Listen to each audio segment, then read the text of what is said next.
Bonjour, je m'appelle Denis Muller, je suis théologien et éthicien depuis pas mal d'années.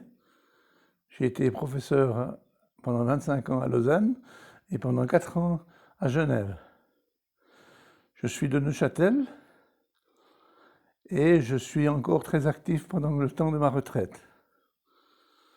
J'ai écrit un petit livre dont l'idée m'est venue par hasard, ce petit dictionnaire de théologie. Je l'avais appelé primitivement Petit dictionnaire de théologie et d'éthique, mais j'ai décidé que je voulais assumer le fait que c'était d'abord un petit dictionnaire de théologie.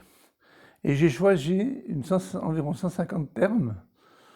Certains, je les ai choisis au dernier moment, j'en ai oublié certains, j'en ai rajouté.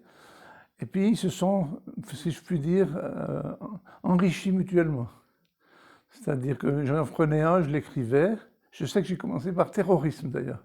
Ça, je ne sais pas pourquoi. J'ai commencé par terrorisme, et puis je l'ai trouvé très bon, puis ça m'a donné des idées.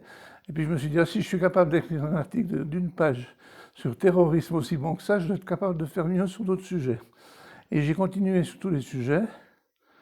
Et puis je suis arrivé à 165, je crois, à la fin, quand on les comptait tous. La plupart de théologie plutôt protestante, mais également ouvert à la théologie catholique ou écuménique.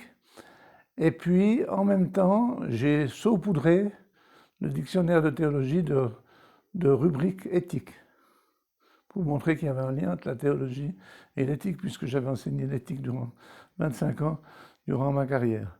Ça, c'est le projet, l'intention.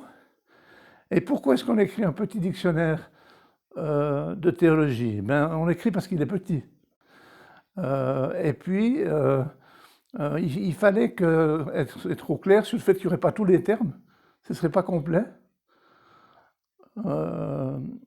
Et donc, il y a des termes que j'ai mis, d'autres que j'ai oubliés ou que je n'ai pas jugé utile de mettre, parce que ça aurait pu être en 400 ou 500 pages facilement. Et ce qui est intéressant et plus passionnant à écrire, et j'espère pour le lecteur, c'est quand on commence à mettre terrorisme, et puis qu'après on met polythéisme, ou bien qu'on met terrorisme et puis après on met violence, on est obligé de se dire qu'il y a des liens entre ces termes. Donc c'est une ouverture sur la théologie. Chaque lecteur est capable de lire une page sur un sujet et d'y trouver son compte. Parfois il trouvera des choses très classiques, d'autres fois des choses surprenantes, dérangeantes, où j'ai essayé de prendre le lecteur à froid ou de travers pour qu'il soit surpris en bien, ou comme on dit dans le canton de Vaud, même déçu en bien, proprement dit. Voilà, et donc ce n'est pas un livre de recherche, c'est un livre de vulgarisation dont le but est d'essayer d'initier le lecteur intéressé à la théologie, respectivement au christianisme, en se disant si je suis capable de comprendre cet article-là, je suis bien capable de comprendre le christianisme ou la théologie tout entière.